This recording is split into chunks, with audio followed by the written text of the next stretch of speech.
anybody ever did. The odds is real big, jobs that's real big. Satan trying a little, my God is real big. Stayed up on the grind on the cards is real big. I gotta do it big, the only way that I can live.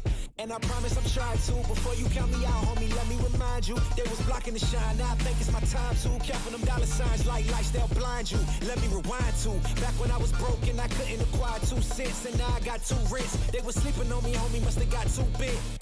Call my phone, I be like, who this? Damn right, hell yeah, I'm brand new. Smell like can too. I'm fresh forever like canned food. Try and tell me what I can't do. I wanna see the world, my vision on Shamu. That mean I got goals that's real big, foes that's real big. Your offer too little, sorry, my soul is real big. Coming into the ring with blows that's real big. I gotta do it big, that's the only way I can live. Hey man, I just can't find a comfortable headset. I mean, I've tried everything. Literally everything. Sheesh, my brother. I got you. The HyperX Cloud 2 Wireless. Legendary comfort goes wireless. That is comfortable. Ain't accept and ignore, just kicking down all the doors. Guarantee you, boy, if I ask for it, it's gotta be real big. I gotta make it just for my kids and for their kids, just kids. That's wealth years and years. Promise my brother soon as he out and finished his bid, we finna do it bigger than anybody ever did. The odds is real big, jobs that's real big. Satan trying a little, my God is real big. Stayed up on the grind on the cards is real big. I gotta do it big, the only way that I can live.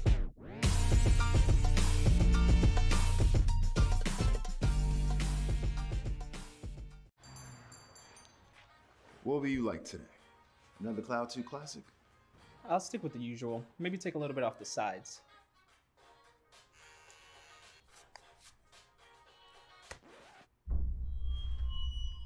Oh, that's fresh.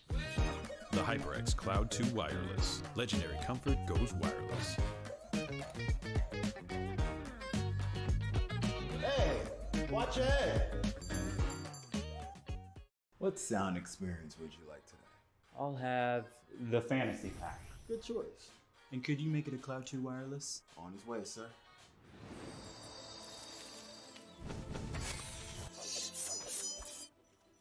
Sounds amazing.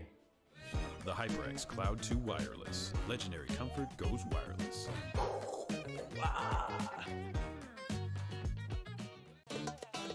Y'all think too small, I got big dreams. You just starting, I'm way ahead at the end scenes. Started reading and dodging all of the quick schemes. Money like your Spotify, boy, I got 10 streams.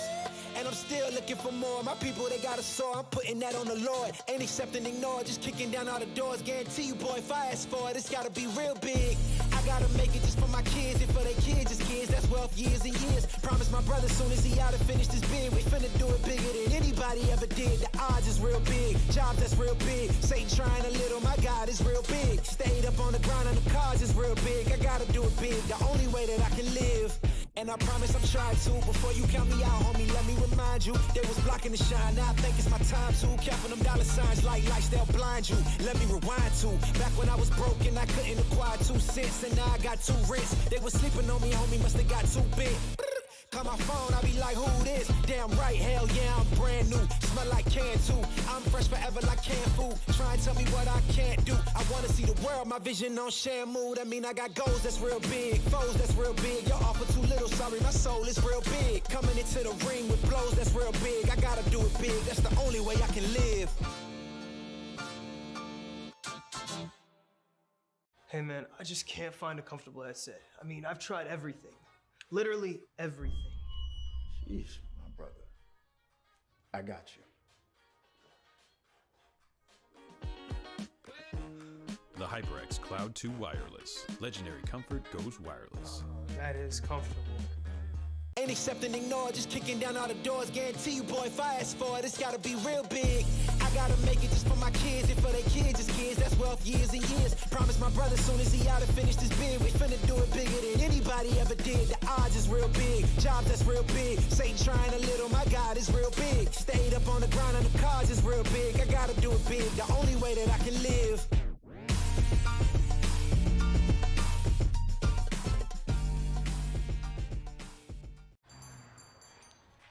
What will you like today? Another Cloud 2 Classic?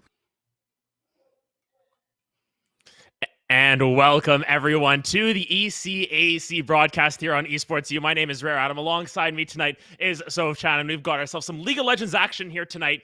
Quarterfinals game between RPI and Pace University. Sochan, how are you doing on this fabulous Friday? Oh, fabulous Friday indeed. I mean, I'm doing amazing. I'm here alongside you, Adam, the first time we're working together. So super, super exciting. And we're also due to a best of 5 series. So at least 3 games of League of Legends in a row. Just count me in. Yeah, going to be an interesting matchup here between these two teams. Of course, Pace, RPI looking to try to move on in the bracket and everything. And realistically, with the recent changes in the patch specifically, it's going to be a little bit of a different game, especially for some of our newer viewers here who, after 3 weeks of that preseason patch, there's a little bit of an update. Nonetheless, still going to be some changes coming through. So what have you been sort of enjoying or maybe not so much enjoying in the preseason thus far? I will say that we have kept such a close eye on jungle, right? Because of the changes, because of the little pets that can accompany the players there. So I think we may see things differently in the jungle and this time around. One thing that I have been seeing very, very consistently on collegiate has been Seraphine's in the mid lane. And I don't know if that's going to be happening once again, but it would be very nice to see it because, well, what is your opinion, Adam, on the Seraphine? Do you like her bot? Do you like her mid? Do you not like her at all? I think she's okay. I mean, realistically, I've sort of been looking towards some of these other AD champions who filled Ravenous Hydra. I think that was sort of taken over the meta for a while, and then now, especially even in my solo queue games and stuff, I'm just running into Jack Show like 8 times a game, and I'm like, oh man, I play support. I just wanted to do my thing. All of a sudden, there's just these tanky people running around, ruining my day. It's like a Diana building it too, love the return of that. But nonetheless, we are into draft here, a game 1 on the docket, already through the bans. Early pickup on that Hecarim here. Interested to see how that plays out, especially with those Ravenous Hydra nerfs that just came down, actually. And we have the most recent champion being Hufford as well. That's going to be super interesting to see it in play. But I've seen so much Hecarim recently. He just works so well, and as you said, with the nerf and the Ravenous Hydra, is it going to make that big of a difference? Because he already has the damage in the AoE around him that Ravenous Hydra can lend for, especially the ADCs that we've been having so much with that item, especially first item into the game. So we'll see if that's going to make that big of an impact in the Hecarim early game. I'm curious to see how it plays out. And of course, the Cassante on the opposite side, sort of one of those abusers of some of these newer tank items, because basically can be as tanky as a tank and then can still do the damage of a bruiser if he goes all out at the end of it, of course. But Lee Sin as the answer, that's an interesting one. A champion we haven't seen too much in the meta over the last little bit, more so a very comfort pick oriented thing. You either know how to play Lee Sin or you just don't know how to play Lee Sin. It's sort of the dichotomy there. That is so true, Adam. And I want to talk about the bans as well, because I've seen a Talon there, and I haven't seen a Talon in ages. Is this a Ravenous Hydra situation that we're seeing? Was Talon being benefiting of the Ravenous Hydra, or was it a targeted ban for Pace University? That's what I'm curious about as well. I mean, if we see it sort of consistently throughout the series, it might just be one of those target bans. I think especially in collegiate, you do have a lot of players who are just very well known for one champion. I mean, one thing I noticed is Wayless has a whole bunch of games on Azir there, and that's been banned out as well. 3 A bans coming through on the opposite side, but nonetheless, now you can see some of these other pickups coming down. The Zilean gets locked in really early here. Hecarim Zilean, such a scary combo. Hecarim loves getting that movement speed, and who knows it, Zilean's going to give you a whole bunch of it. Yes, he will. And also, you really don't want to see that Hecarim going onto your backline, you focusing all the damage on him, and then he just resurrecting, because Zilean is absolutely annoying. Well, we surely don't expect that Hecarim to do a Guardian Angel in the late game, because that's going to be devastating for Pace University. Instead, they are looking for an interesting in between because we have Lee Sin, which is so good jungler in the early game, and then you have Kassadin. It has got to wait for at least the level 6, level 11 for that big power spike into the game. So we're looking for at least a mid-game scenario for Pace University to try to come back ahead. Coming on to the second round of bans, we have Maokai on the side of RPI, the Heimerdinger. We've seen a couple of Heimerdingers in the bot lane, haven't we? Yeah, it's definitely one of those picks that a lot of people were picking up because of Worlds, because they saw it there. And, you know, it's one of those situations where it's good in the right hands, but usually you don't see that outside of an Ashe Heimerdinger lane. So interesting to see that banned out. Might just want to take some of that comfort away. Something I want to point out as well from the side of Pace here, they've sort of got 3 very distinct champions that are strong in 3 very distinct points of the game. You know, these tanks and bruisers, they get really strong in the mid game, specifically Cassante.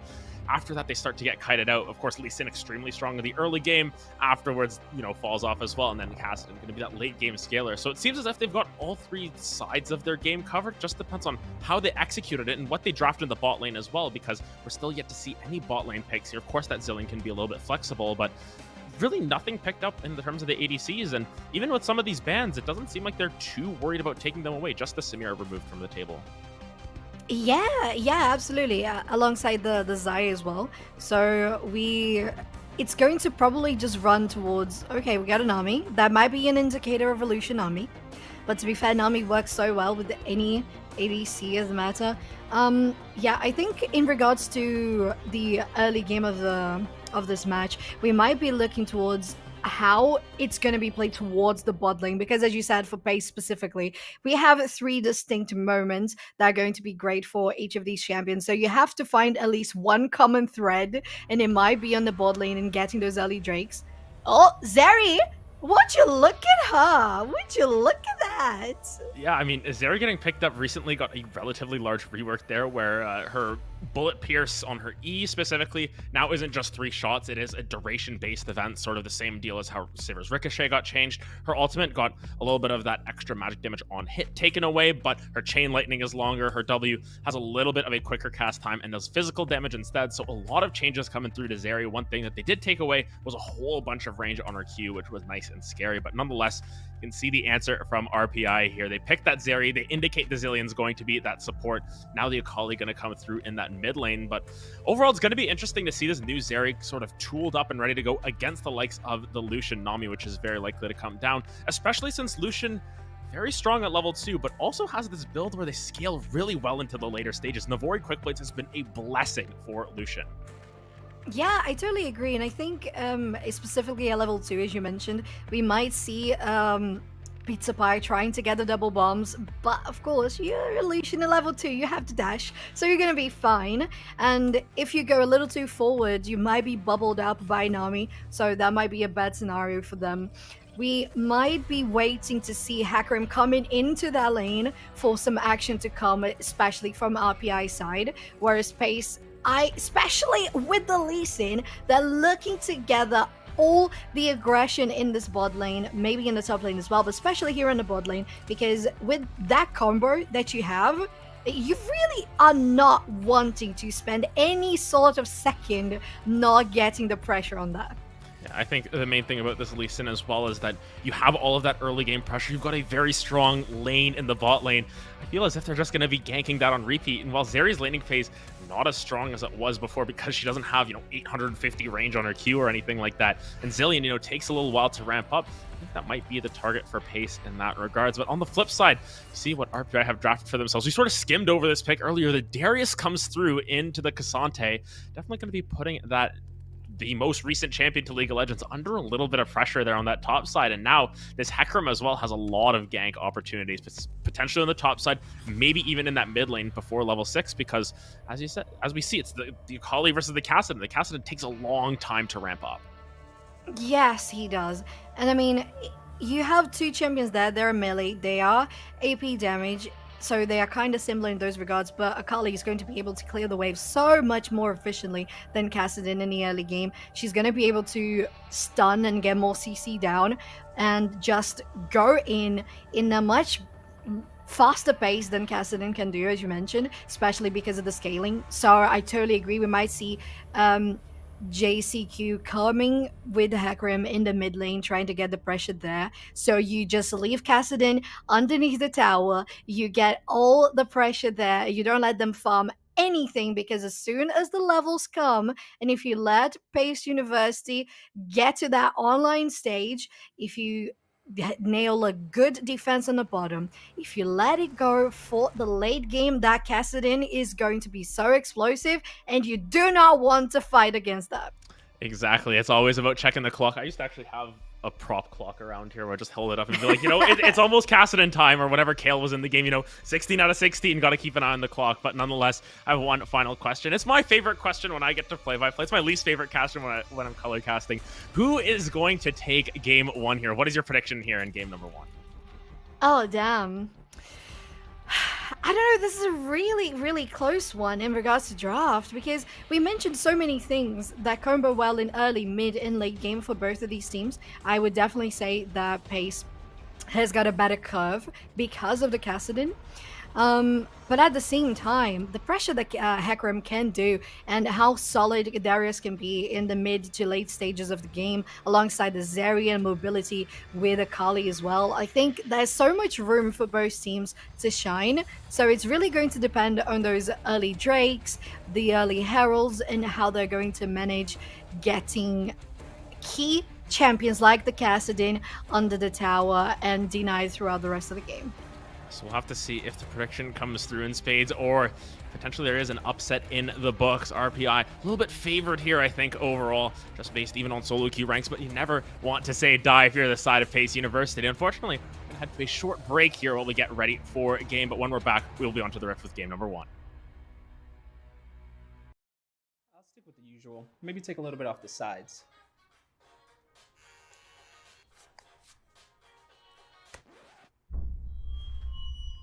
Oh, that's fresh. The HyperX Cloud 2 Wireless. Legendary comfort goes wireless. Hey, watch your head. What sound experience would you like today?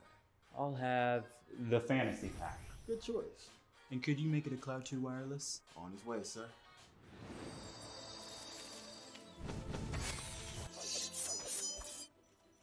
Sounds amazing. The HyperX Cloud 2 Wireless. Legendary comfort goes wireless.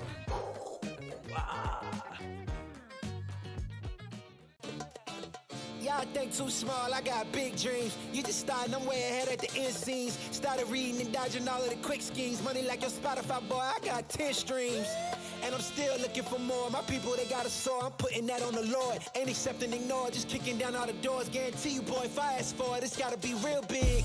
I gotta make it just for my kids, and for their kids, just kids. That's wealth years and years. Promise my brother soon as he out and finished his bid, we finna do it bigger than anybody ever did. The odds is real big, jobs that's real big. Satan trying a little, my God is real big. Stayed up on the grind on the cars is real big. I gotta do it big, the only way that I can live. And I promise I'm trying to. Before you count me out, homie, let me remind you. They was blocking the shine, now I think it's my time to. Counting them dollar signs like lights, they'll blind you. Let me rewind to. Back when I was broke and I couldn't acquire 2 cents, and now I got 2 rents. They was sleeping on me, homie, must have got too big. Call my phone, I be like, who this? Damn right, hell yeah, I'm brand new. Smell like can too. I'm fresh forever like canned food. Try and tell me what I can't do. I wanna see the world, my vision on Shamu. That mean I got goals that's real big, foes that's real big. Y'all offer too little, sorry, my soul is real big. Coming into the ring with blows that's real big. I gotta do it big, that's the only way I can live. Hey man, I just can't find a comfortable headset. I mean, I've tried everything. Literally everything. Sheesh, my brother. I got you. The HyperX Cloud 2 Wireless. Legendary comfort goes wireless. That is comfortable. Ain't accepting, ignore, just kicking down all the doors. Guarantee you, boy, if I ask for it, it's gotta be real big. I gotta make it just for my kids, and for their kids, just kids. That's wealth years and years. Promise my brother soon as he out and finished his bid, we finna do it bigger than anybody ever did. The odds is real big, jobs that's real big. Satan trying a little, my God is real big. Stayed up on the grind on the cars is real big. I gotta do it big, the only way that I can live.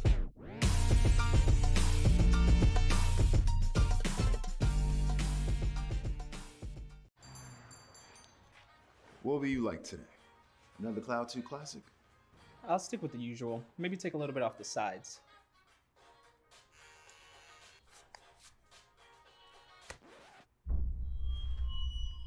Oh, that's fresh. The HyperX Cloud 2 Wireless. Legendary comfort goes wireless. Hey, watch your head. What sound experience would you like today? I'll have the fantasy pack. Good choice. And could you make it a Cloud 2 wireless? On his way, sir.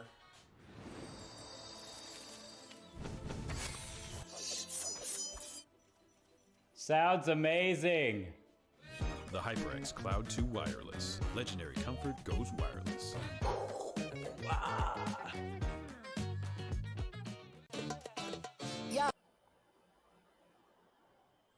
And welcome back to ECAC Esports here on the Esports U broadcast. And oh my goodness, already level 1, we get to see a little bit of an invade coming through under the guise of darkness. Pace have snuck themselves into the RPI jungle, but ding dong, lights are on, but nobody's home. Seems as if they're just going to drop a couple wards down.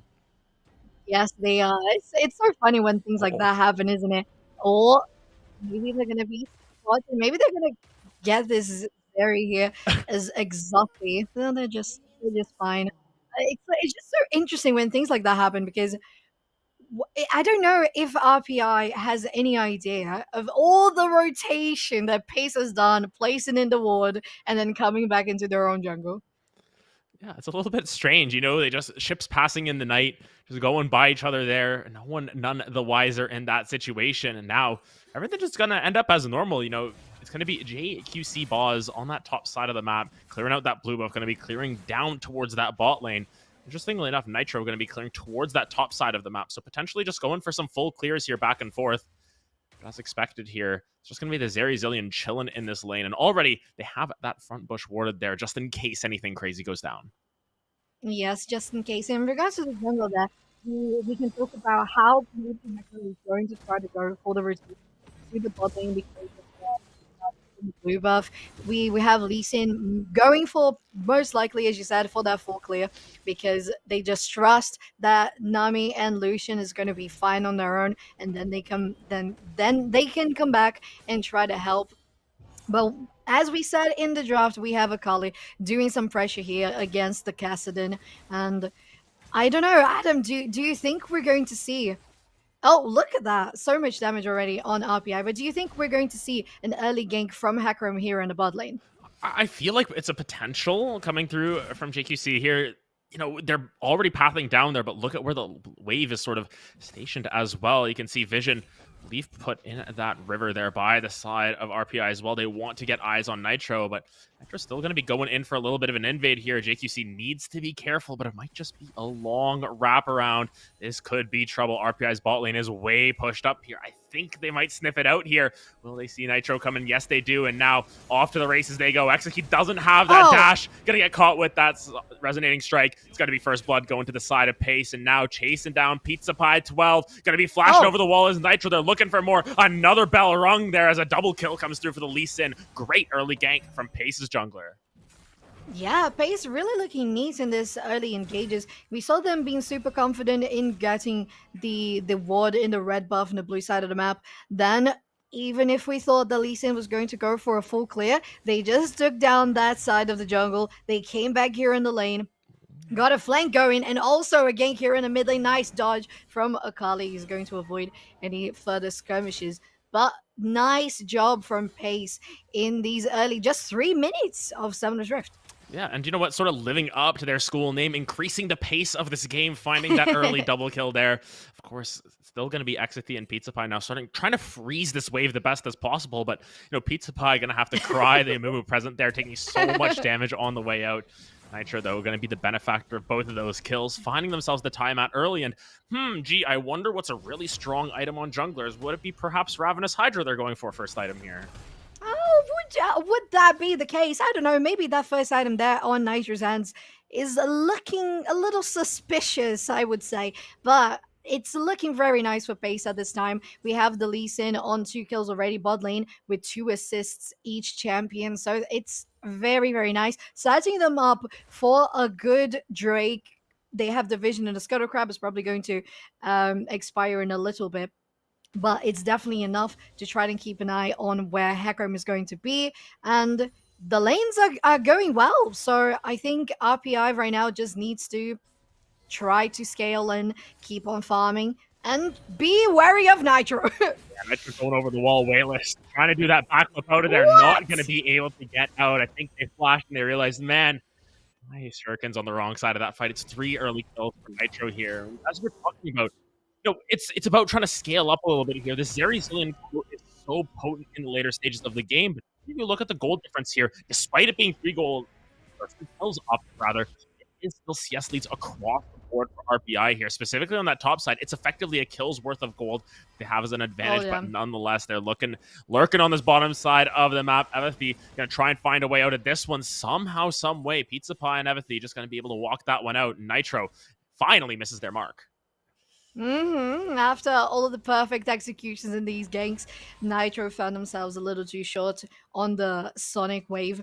But we are looking at both junglers going for the presence here in the bottom side of the map. They're going to try to get some wardings down. We have blue side warded up on the top river, and then you have the ward closer to the lane here on the bush for pace. So they're trying to get the presence on that river, get to the pit, and be able to do much there. But we see the one person who's closest here is going to be Boss.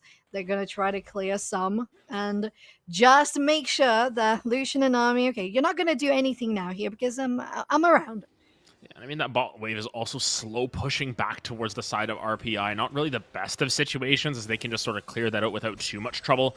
Now she's going to sort of pick up that pace on the clear, but Wayless, once again, just going to hop over that wall. Nitro not going to get caught out there. And now it just seems as if they've given over that dragon pressure. RPI looking to collect this one up, and it doesn't look like there's going to be much resistance from the opposite side. Capertrack level 7 has that ultimate available, but as you can see in the inventory, has about 0 AP. Well, they have 18 AP from the runes, but other than that, it's, a whole bunch of nothing. Yeah, it definitely is. It's going to rely on getting those level ups and eventually getting those kills. But I'm a little concerned. Why did Pace concede that first Drake? Because they had good pressure in that area. They should have just gone in, tried to clear the vision, as did Boss on those wards, and then just communicate with the bottom lane, say, okay, we're gonna get this pushed in so we have the pressure on the river. But they decided to just concede it, go to the other side of the map. They're gonna look for something on mid here on the Darius. They're still trying to be a little sneaky. Yeah, mid gonna be looking for this one on that top side, fighting back and forth. But this Cassante is putting up a strong fight. Casal, though, gonna be taken down very low. I believe the bleed might be enough to kill. The kick back under tower, not quite gonna land. Now MD looking for even more. He's got the passive. He's gonna get the swing. Kasai gonna go down, and now that bleed taking down onto Nitro, almost gonna be enough. But here comes Boz, looking to dodge away from all of these skill shots. Gonna find that kill as well as RPI strike back on the top side of the map.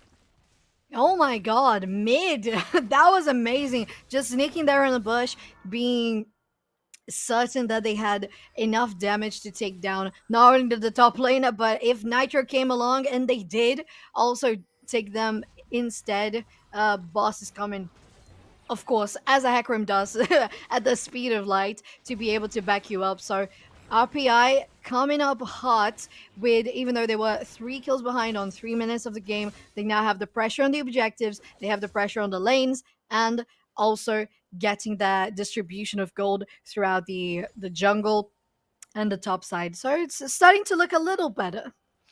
Definitely looking a little bit better for the side of RPI, and I think that their farm as well has been working out in their favor. I mean, we look at that bottom side of the map. We talked about how strong this Lucian Nami lane is going to be, and it just seems to be falling short. Speaking of which, Evethy is level 7. They're going to try and go in. That's the ultimate popped. Going to be trying to find absolutely any damage that they can, but going to be forced to back off that exhaust just a little bit too much. Evethy, though, keeping that duration going. Nitro's coming down, though. They're going to have to find a way out of this one. Going to be going aggressive onto that Zillion, who's still level 5. Evethy going for the kill. Going to be able to find one. Not going to be able able to find another one, and now Zaxxon going to be throwing down all of those bullets from the culling. Pizza Pie just going to be able to walk that one out. Shocked Timo indeed. The ultimate unnecessary. It's a 1-for-1 on the bottom side of the map. Now, to be fair, if the ultimate hasn't been popped, it would have been a dive confirmed, especially with Nitro there. But good pressure once again coming from Nitro in that lane. But now we might see Pace being feeling a little more confident in the damage. Well, you're gonna feel confident if you have your jungler backing you up, and Nitro is gonna deal so much damage here on Akali. They have to ulti away, and they're safe for now. But it's looking very, very close on all sides of the map, isn't it? Yeah, it's relatively even in terms of these fights at the very least. The goal may be a different story. Mid, once again, going to town here. It's all out. Cassante looking for absolutely anything. The heal comes down, and it's going to be Mid turning that one around. The Darius goes to Dunk Town. Gonna be able to find that kill as well. Pizza Pie in the mid lane, though, finding a couple of bombs there onto Capperjack, but with not a lot of damage in their own right. They're not going to be able to find that kill. Granted, pauses over the wall. They don't have their ultimate available, but they might still be able to strike. Nitro going to be forced to back out. Yeah, JQC is really confident there on the hack room. Of course, you're so fast. You can just get those invades going on. You have the mid lane pushed so much that, as you mentioned, the bombs from Pizza Pie landing there on the Capperjack was super great. Damage was stacking. They had to retreat. They had to reset, including Nitro themselves. So lovely presence in the mid lane and in the jungle. And even though it looks fairly even, and it did look fairly even in gold, now RPI is coming into at least a 3k gold lead for themselves. So that is definitely because of how greatly they have been farming all throughout the match. We can see here the difference in gold for both teams and players. And especially in the bot lane, we have almost a 30 CS lead for Zeri compared to Lucian, which is a little surprising, I would say. Yeah, and of course, Zeri has that sort of farm aid in terms of a rapid fire. JQC Boz, though, all the way in that backline. Look at how much damage this Hecarim is doing. The culling, though, going to be forced out here. Boz just going to back out. A little bit of a back scratch there for the horse, but might have almost gone into their doom. But look at this. Nitro now coming around the side. Whale is here as well. Fight on multiple fronts here, trying to find the angles here into this fight. Gonna be Rift Herald popped on that bottom side of the map. Should be able to confirm that tower as well, but Wayless now in a little bit of a pickle. Gonna be forced to try and find their way out of there. It's gonna be over the wall with that perfect execution, just to perfectly escape that situation. But still, everyone stands up here. XFT going to pop that ultimate as well, get a little bit of movement speed. Are they going to continue the fight? Shots over the wall, going to keep that ultimate going. Capperjack now going to be going in over the wall. XFT now level 9. Do they have the damage? The kickback going to go down onto Wayless. Capperjack going to be going into that backline once again. Wayless has that ultimate on top of them, but the Zeri's left untouched. She's found one. She's found two. Will she find more? No, it's traded to the other two members. Wayless and Pizza Pie get on the board, and it's a massive win for the side of RPI. Oh my god, Adam, such a massive win that we not only saw the Zeri popping off on a double kill, could have been a triple kill as well, but it went for the mid laner there. But gosh, really, they managed to turn a 4v3 into a victory for themselves, and not only that, a Drake confirmed for Boss 2. It's going to be the second one for RPI in this game. Oh, look at the soul we have going on. Look at that. We're going to have the Kentech soul for this match, which is going to bring a lot of interesting things into play, especially because we are in the preseason and this little bad boy has been reintroduced into Summoner's Rift. Yeah, of course, giving you the stibby plants and everything, the supercharged, everything, basically. The plants are crazy, and there's so many of them as well. Nonetheless, it's going to be a little bit of a 1v3 situation here for mid on this top side. Might have just missed, but oh my goodness, never mind. They go back in with a big old dunk. They're looking for more. Nitro going to go down as well. Whale is stealing that one away, and the bleed on to going to be taking them down as well. It's 3 kills on the top side. Mid is a man on a mission, and RPI, they've opened up somehow, some way, an 8,500 gold lead. They are on fire now. Oh my god, 450 gold bounty for this top laner of RPI. They got so many platings as well on that top side. Goodness me, the bleeding was insane. The dunk was just so precise that taking him down. Oh my god, the follow-up from the team as well. And now we have Zeri pushing this mid lane, and she has become super, super strong. So it's really nice to see how she can have a lovely performance as she has been doing Boss my is going to be able goodness. to get a flank going on if necessary, but look at her positioning. Look at how much damage that! she's doing. Look at that! She They have is to flash away! so strong at this point. Ball's going to go over the wall, takedown Rue once again. Exathy finds another one. It's just all of that residual damage. The chain lightning doing so much work here. It's going to be a double kill for the Zeri. My goodness, this champion is on fire. All of RPI are on fire, and now it's going to be Capperjack knocked back. Not quite going to go down. Exathy did finally run out of their ult, but their ghost is still going. It's another kill going in favor of RPI. They find 4 in the mid lane, and it's all falling to pieces for Pace here after a very strong early couple of levels. They are now just at the mercy of RPI. Oh my god, you have Illusion with Gale Force, and as a Zeri with Shield Bow, you just don't care. You really don't care. Oh my god, she was healing a lot. She was able to get that shield from the Shield Bow, and she was positioning, I don't know, like 3 levels ahead from Zillion, which is usually like, you'd like your ADC to be a little more far behind, but they really don't care. That's why they're 5-2. Oh, the dive is coming. The turret is gonna go down, and maybe Cassandra's mother is gonna fall to the flash away. Nitro's gonna follow, and the shutdown for Pace. That's going to be a huge possible comeback. Herald is on the map, so we'll see how they're going to react to this one. Yeah, and finally they're given an angle back into this game, but at what cost? A 12,500 gold lead. A ridiculous amount of gold. Granted, it's going to be a little bit of an overextension coming through from Exathy. Some of these shutdowns going back the opposite way, but now it's just going to be Boz fighting against that Herald. Has that level advantage. Went for the first item, Spear of Shojin. That's a little bit of an interesting choice as well. And now Wayla's going to best their fate here in a 1v4 situation. Perfect execution goes back out over the wall, trying to stay alive with everything that they're worth. Wayla's, though, getting so much movement speed, just going to flash out of there. But Boz on the back line. Do they have the damage? Do they have the skills to survive? Does not seem to be the case because they're in a 1v5. They don't care. They're going back in for it. They're going to rear everyone back, and those health bars a little bit too low, but Boz getting the speed, trying to look for anything back in. They're going to find that kill under the Nami. Has that ult on top of them. It's a double kill going. Zillion ultimate will fade. The culling comes down, but it won't quite be enough. RPI, my goodness, they refuse to relent. It's got to be Wayla's getting way out of there. It's got to be those resonating strike following through, but right into the jaws of the horse once again. 6-0-1 for Boz here. That gold lead continues to mount, and RPI are so far ahead.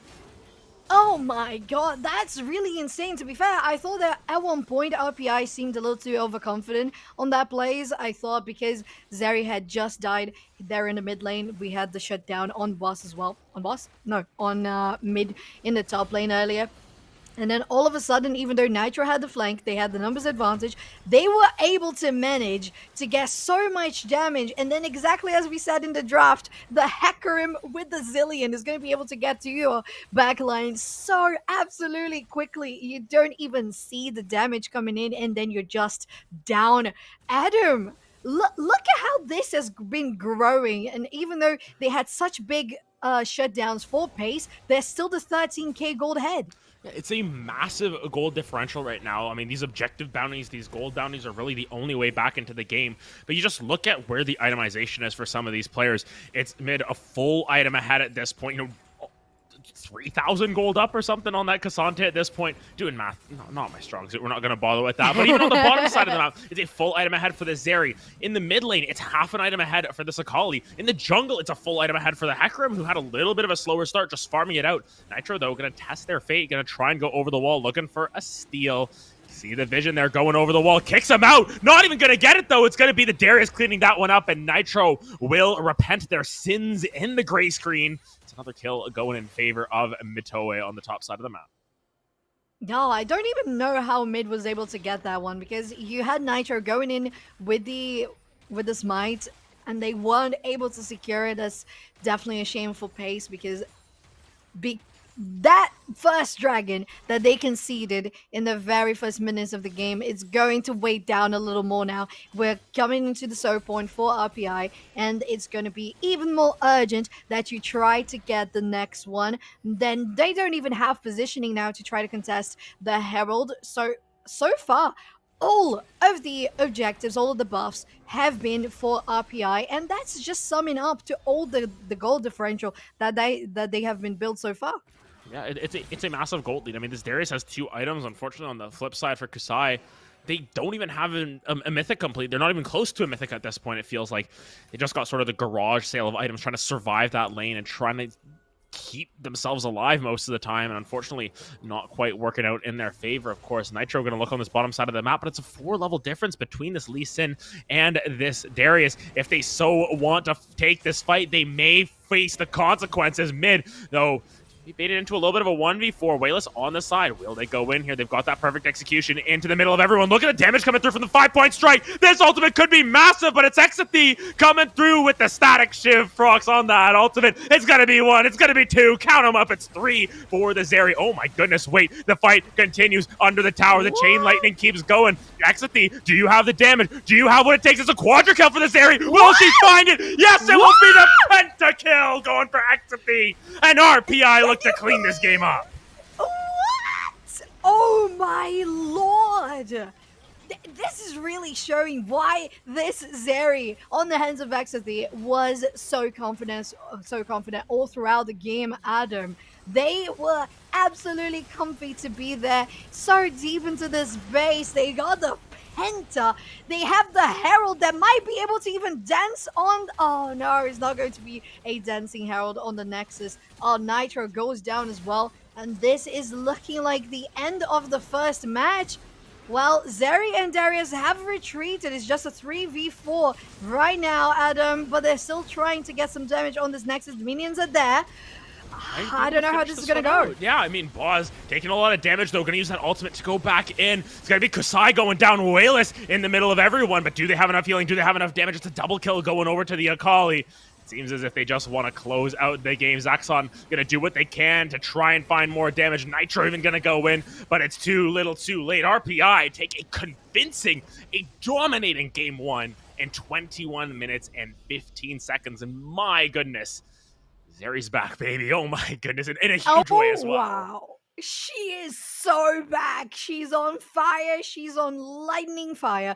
Oh my god. We finished the game on 20k gold advantage for RPI. What is that? Come on. That is absolutely insane. And to be fair, most of it was because of the Zeri. Not only do we have the presence from Hecarim all throughout the map and Akali being great in the late game, but can we get a shout out for mid as well in the top lane? That Darius was wrecking anyone that came aboard that side of the map.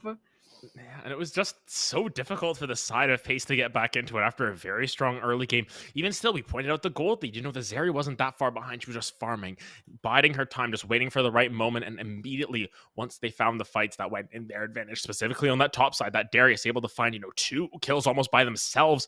Hecarim started to be able to roam around the map, and the Zeri was able to get just a little bit too much gold. All of a sudden, she turns it up to 11, drops the pentakill at, 19 minutes? That's so rare to see that happen as well.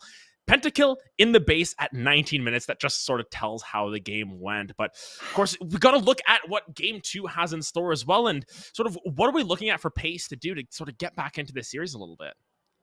Oh gosh, it might be a little too obvious, but maybe you should get a ban on that, Zeri, because that Exathy was just outstanding on that champion. We saw them getting a pentakill, as you said, in the base, but what preceded that pentakill was her going in, flashing into a base that still had the outer turrets of the base, of course, the tier 3s, inhibitors, and she was just there, with ghosting, just there, rolling around and dealing damage with her lightning. How do you get a player so confident to do that? And I tell you how. It's because you had the backup of that Zillion. You had the Hecarim. Both the 3 champions there just being able to outpace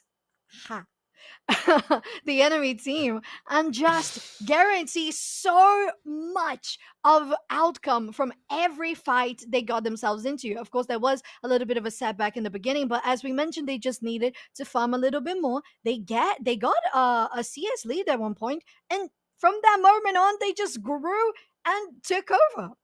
Yeah, and it seems as if they just need to sort of maybe slow down the pace of what RPI has in store. We can't keep making these funds at this point, but nonetheless, we will be looking forward to see what these two teams have in store. It's going to be game 2 coming up, but we're going to take a quick break before we get into draft there. We'll be right back with more ECAC action. Big dreams, you just starting, I'm way ahead at the end scenes. Started reading and dodging all of the quick schemes. Money like your Spotify, boy, I got 10 streams. And I'm still looking for more. My people, they got a soar, I'm putting that on the Lord. Ain't accepting, ignore, just kicking down all the doors. Guarantee you, boy, if I ask for it, it's gotta be real big. I gotta make it just for my kids and for their kids, it's kids. That's wealth, years and years. Promise my brother, soon as he out and finished his bid, we finna do it bigger than anybody ever did. The odds is real big, jobs that's real big. Satan trying a little, my God is real big. Stayed up on the ground and the cars is real big. I gotta do it big, the only way that I can live. And I promise I'm trying to. Before you count me out, homie, let me remind you. They was blocking the shine, now I think it's my time to. Counting them dollar signs like lights, they'll blind you. Let me rewind to. Back when I was broke and I couldn't acquire 2 cents. And now I got 2 rents. They was sleeping on me, homie, must have got too big. Call my phone, I be like, who this? Damn right, hell yeah, I'm brand new. Smell like can too. I'm fresh forever like canned food. Try and tell me what I can't do. I wanna see the world, my vision on Shamu. That mean I got goals that's real big, foes that's real big. Y'all offer too little, sorry, my soul is real big. Coming into the ring with blows that's real big. I gotta do it big, that's the only way I can live.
And welcome back, everyone, to more ECAC action here. Quarterfinals between RPI and Pace. In that first game, my goodness, RPI came out all guns a-blazing. My name is Ray Adam. Alongside me is Soph-Chan once again. And Soph, what just happened? I mean, it's hard to put it into words. It really is. I think the only word that we can put into is Zeri, because how in the world does a team get a pentakill? Does a player get a pentakill in the enemy base at 20 minutes? How? Yeah. How? That's the only thing we can talk about, because we had so many pieces that came together for RPI. That is very true.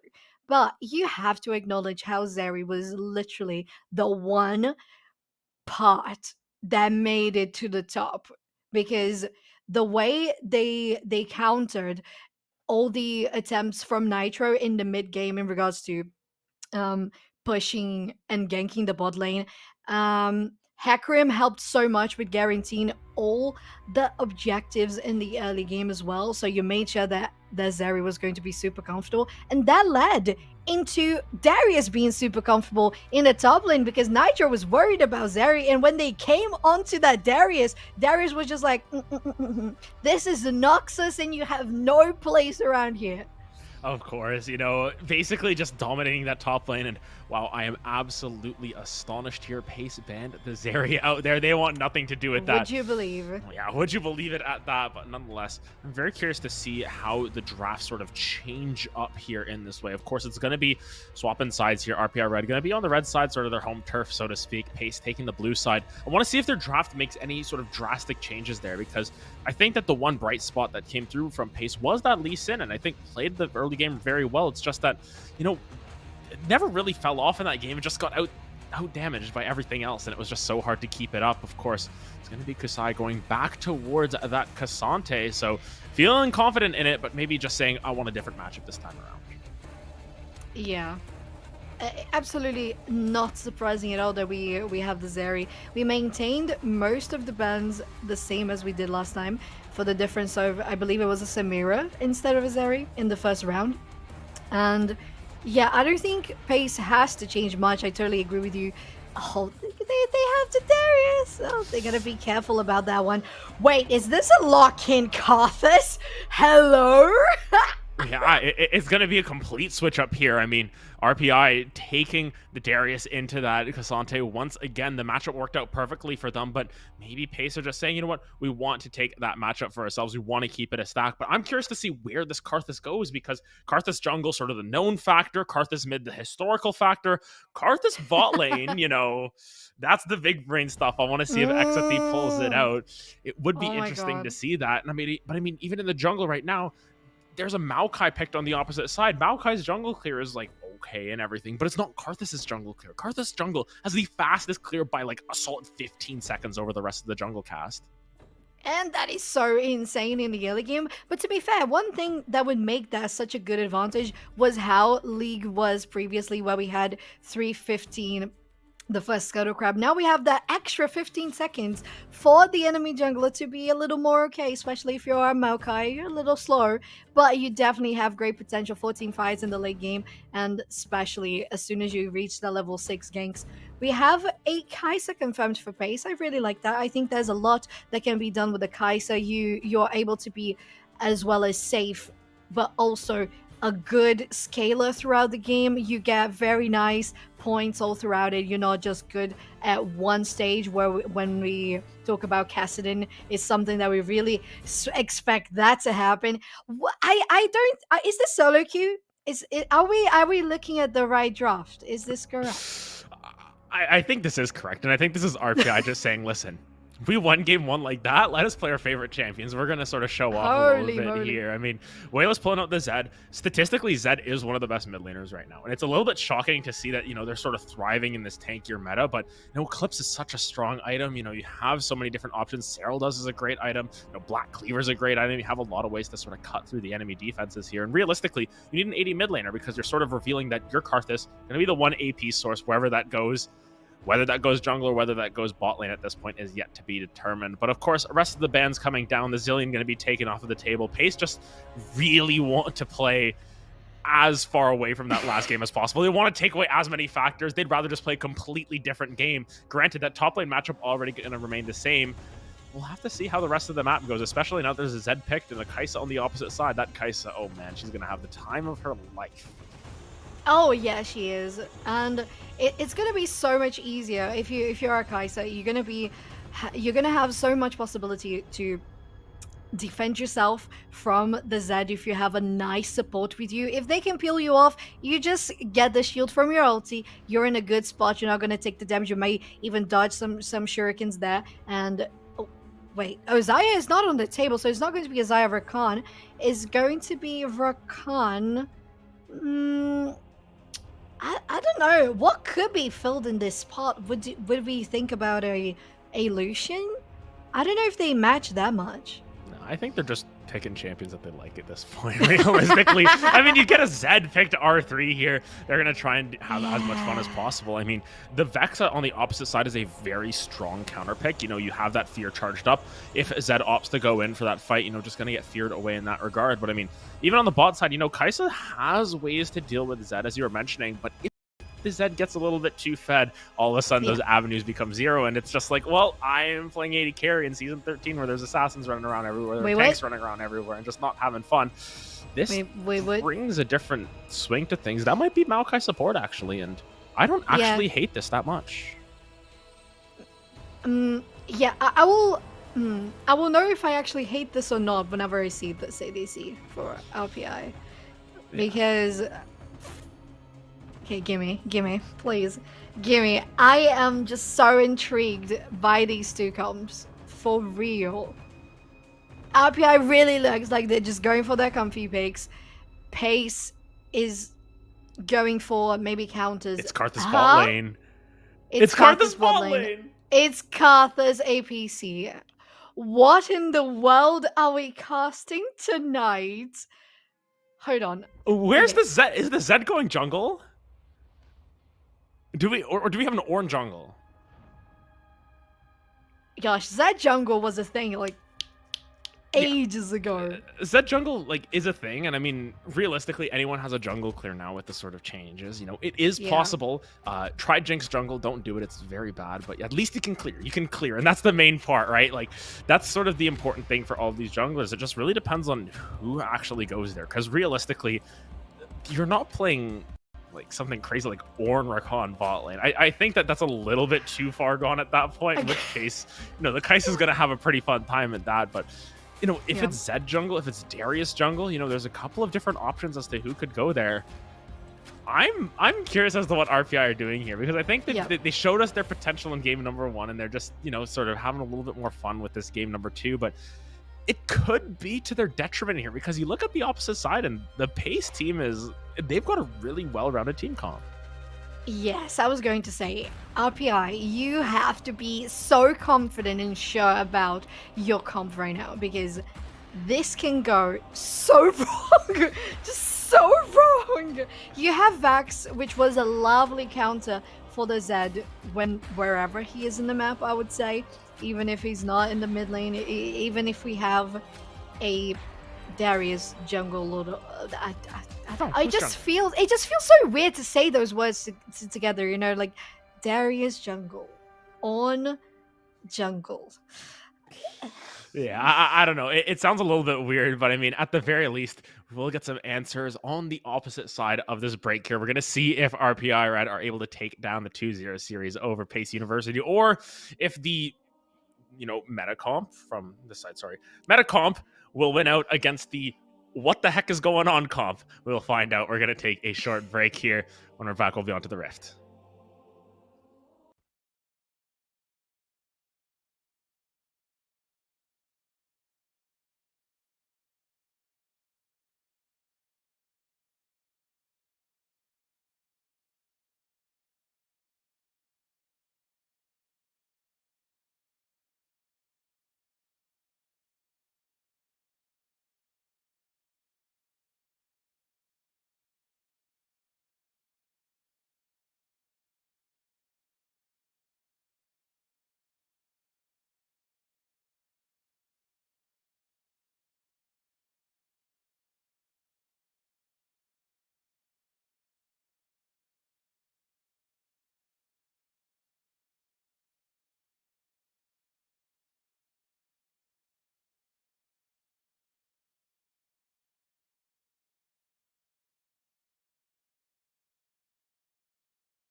And welcome back, everyone, to the ECAC esports stream. Gotta get my letters right there. We're Adam alongside Sochan once again, and we sort of figured out where everyone is going. And I don't think this one was on our bingo card. We've got a Z80C. What is going on? I don't know. I kind of had a feeling that maybe the Z was going to go there, but to be fair, I felt a little embarrassed to suggest that live here. I have to say, but Axafi is the one player that got the pentakill as early as 20 minutes in this last match. So RPI are on their match points to decide if they're going to take this one on a sweep. Will spin or off, taking a little bit of damage from Knight. But there to just scare them off. Yeah, sort of pick up some damage in return. Of course, this is going to be Vex versus Ornn mid lane. Definitely not the matchup we were expecting. I mean, the first two picks on this side, they make sense. The support matchup makes sense as well. Nitro, though, going to go for a little bit of an invade here, getting a little bit of a tempo play to try and catch Boz off guard here. We talked about how quickly Karthus can clear, and Graves can clear just as quickly in a lot of ways. Really just comes down to if they can sort of get this read, if they know that Nitro is starting on this top side of the map and trying to sort of cheese it out a little bit. Yeah, but do they know? Because they don't have any vision there. Maybe they might have seen something from their positioning in their encounter in the mid lane. But yeah, they don't have any sort of vision here from the red side. So Graves is going to take that really easily for themselves and probably go for maybe another clear, or maybe just straight for a gank, because Graves can do that just as easily.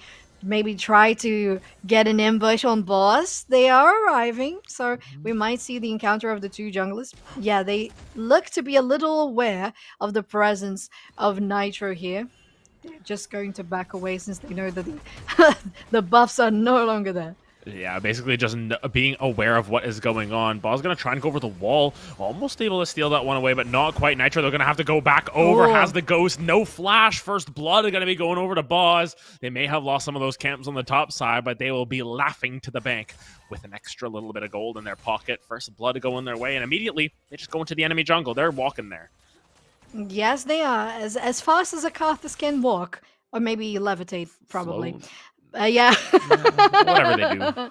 Whatever they do. But yeah, it's so rightly pointed out by you there, Adam, because we saw the Karthus getting invaded, but they are still 3 minions ahead. So that's really nice. Oh, early flash on Cassante there.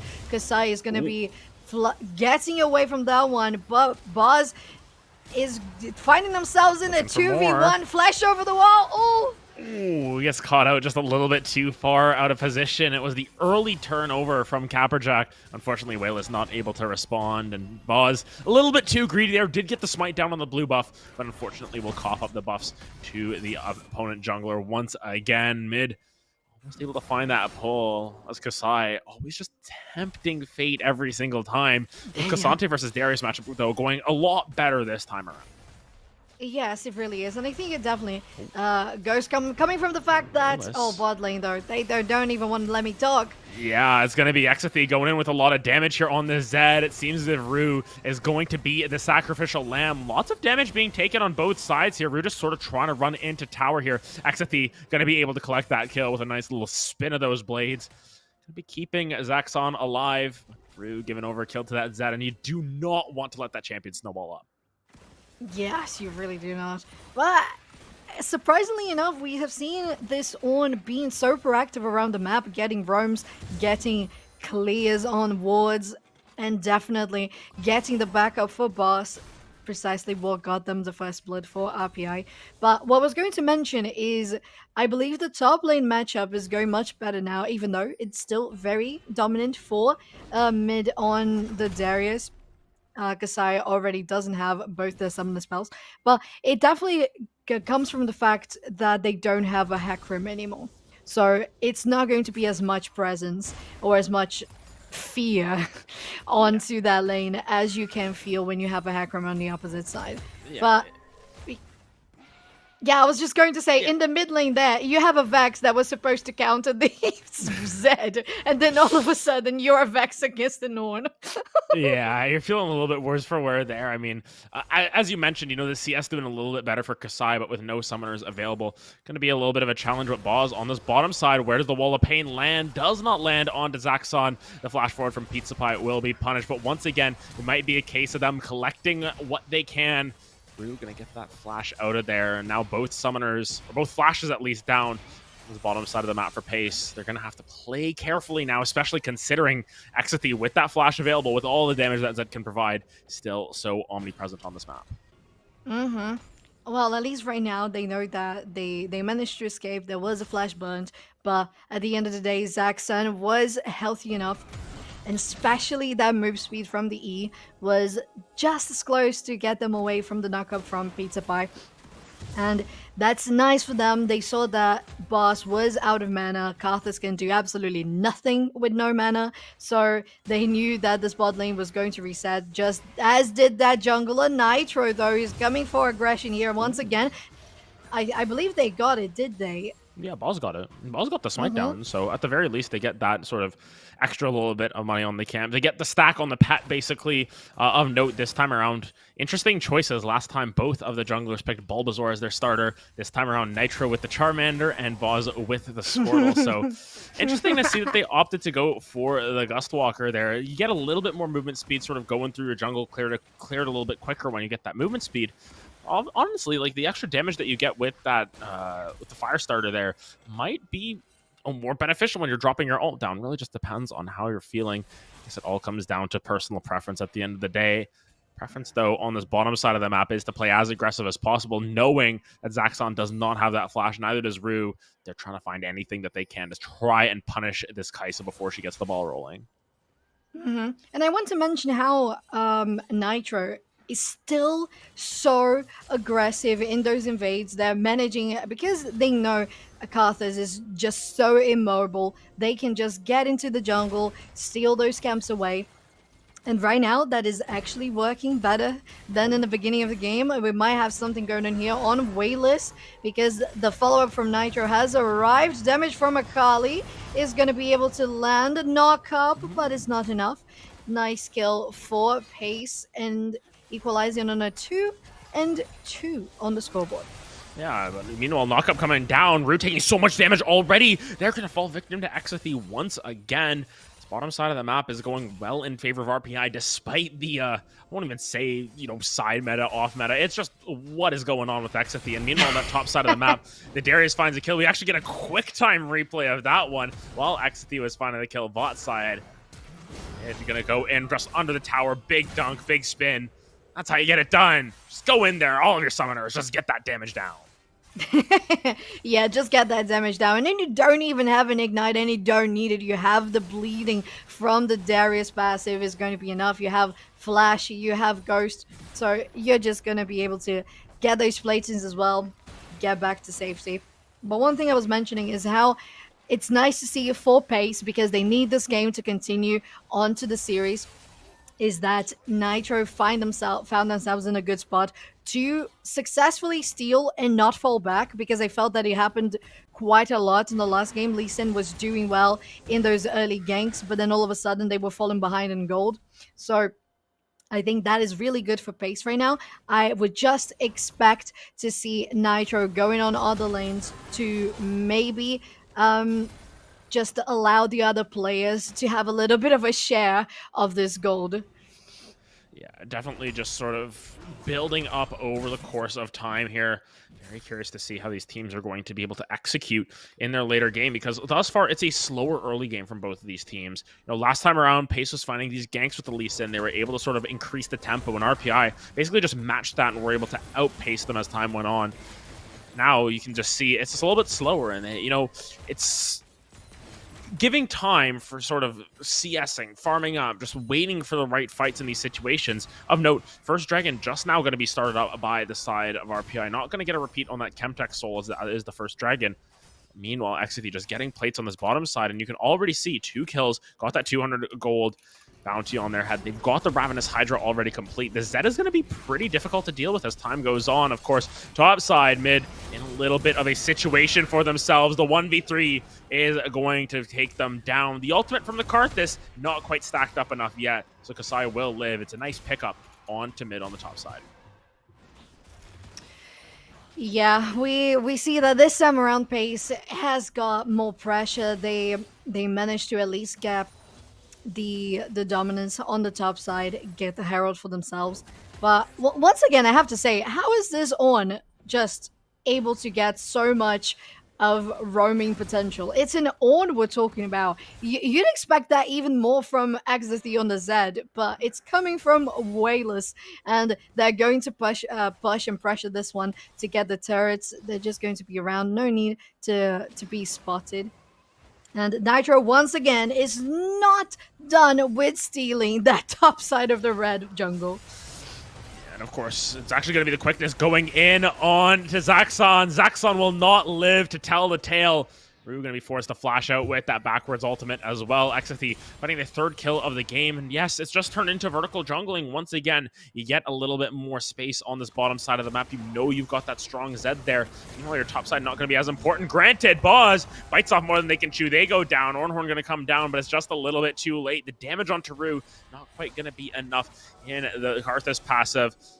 Be a little bit of a chase down coming through from Exithy, but no Moss. They aren't able to find it. Now, coming through into that mid lane. Nitro is here, ghosting in onto Wayless. No Ornn ultimate available. They're going to have to run and turn tail. They're going to flash towards their team. Exithy is there, but the knockups are coming down. Nitro goes a little bit too deep. Caperjack going to find the first kill of this fight. Nitro goes back with the collateral damage, but now Exithy finding there another kill for themselves. It's going to get shut down by Caperjack. Ooh. Caperjack finding all the resets in this fight. A really nice flash back towards the bush there, towards that blue buff from Pizza Pie to get out of that one.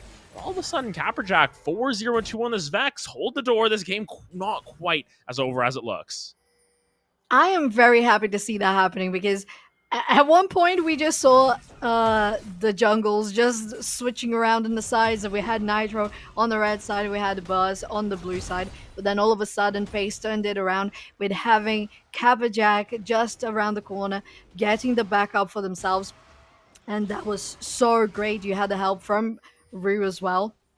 So bot lane, that shows a nice coordination from Pace, and that guaranteed that not only they got the follow-up on the kill on Boss, but also managing to get this Vax on 4-0-2.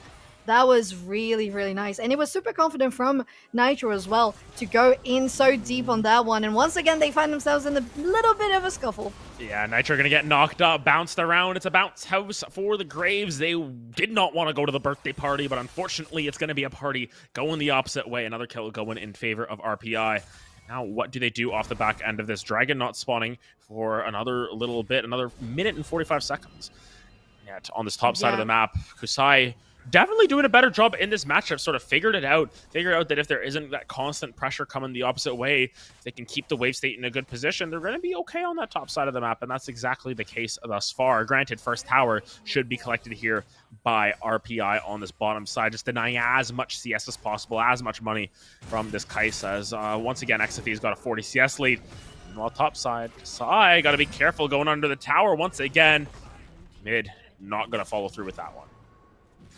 Yeah, you gotta be careful. You know you're a strong and bulky boy on that Darius, but the tower is gonna be dealing so much damage, especially with the platings there.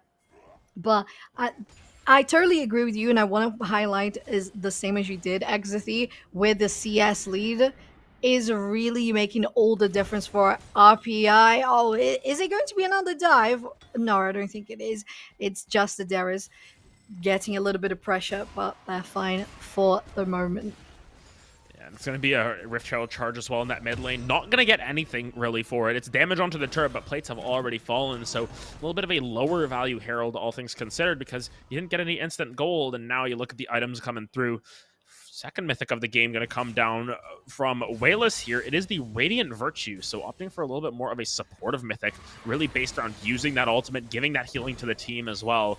Curious choice there. We've seen Jack Show pop up. We've seen Heartsteel show up on that Ornn as well, opting for the Radiant Virtue instead. And some of these tank items, they've got some pretty crazy passives coming down, specifically Radiant Virtue. Very good on supports, as a matter of fact. The one thing I need from Pace now, of course, as the Drake is spawning, is the pressure, is the presence here in the side, taking the wards down, getting the area for themselves, but especially being able to convert the money not only on Vax, because that's going to start feeling a little heavy at one point. Oh, mid though, they don't even care about the tower. They flash in. It's enough damage. How is that enough damage? And it was. Yeah, meanwhile, the fight on the opposite side, DQC Ball is going to find the first kill of that fight. Exathy, though, in that backline, looking for Rue, will find their mark. It's another kill going the opposite way. It's actually all 5 members. They just disappear just like that. We can't even see the kill feed popping up in time. A triple kill for Boz.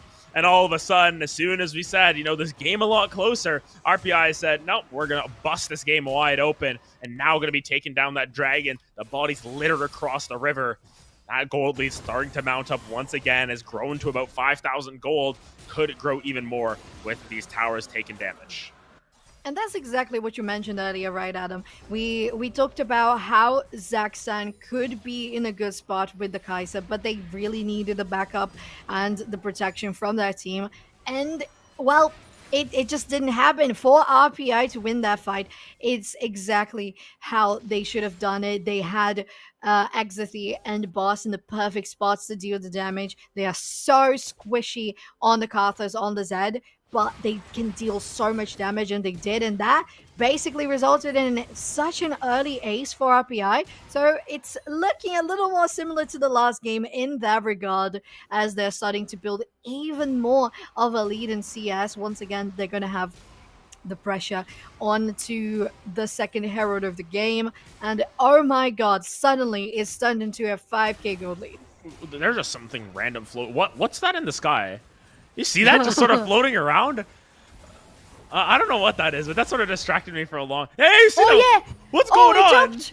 It was jumping. It was a little thing. It was jumping. Was it the pet jumping around? I don't know. What the heck? I really don't. Riot Games, everyone, but nonetheless, Wayless wants to play a game with Zaxxon in this situation. The Kai'Sa gonna try and dodge away from that wall, but this isn't Ornn with a plan. The damage coming down, but look at the damage from the Ram. Turn and Kai'Sa, turn and tail the opposite way. Wayless even just gonna give that over to the homie Exathy. Merry Christmas, buddy. There's your 6th kill of the game. And RPI, they're just playing with their food at this point. Oh my god, they are. But now they're trying to go onto the Karthus, though. Shut down for Vax is going to be huge, but once again, not converting the damage and the gold for the rest of the team. And we're going to rely heavily on this Vax right now. Once again, the 1v1 here in the top lane. And unfortunately, it's Cassante falling down, but the backup of the team has arrived. Yeah, the all-out ultimate dragged him so far back into the enemy team in the middle of everyone. Needs to find that spin. Finds the healing in time. It's going to be the quickness that popped out from Pizza Pie at 12. Going to get out of there. Say, it's not pizza time. We got to get out. Trying to stay alive as well is mid, taking so much damage. It's finally going to be Nitro taking them down, but now Exathy in the middle of everyone going to be taken down as well. But here comes a huge ultimate from the Karthus. Finds 2. The burn collects that second one. And Zaxxon, they just respawned, man, and they are already just limping away at half HP. Wayless perfectly happy to keep this push going on the opposite side of the map.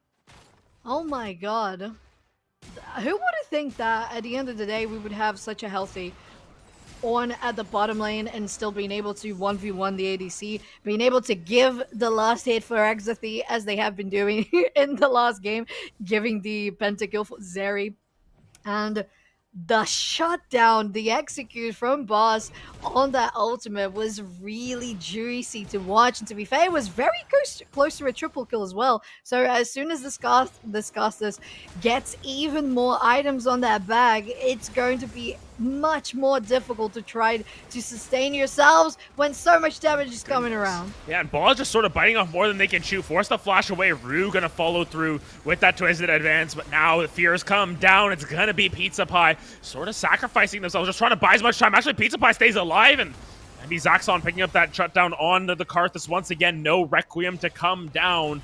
It's just gonna be the single pickup, and with about 80 seconds away from Dragon, surely Boss is going to be back up in time for that, but the positioning not going to be ideal. Actually, Wayless caught out here. The Vex is there. The Fears are coming down. So much damage from the whole squad. Wayless forced to flash out. The Shirelli is going to be popped as well.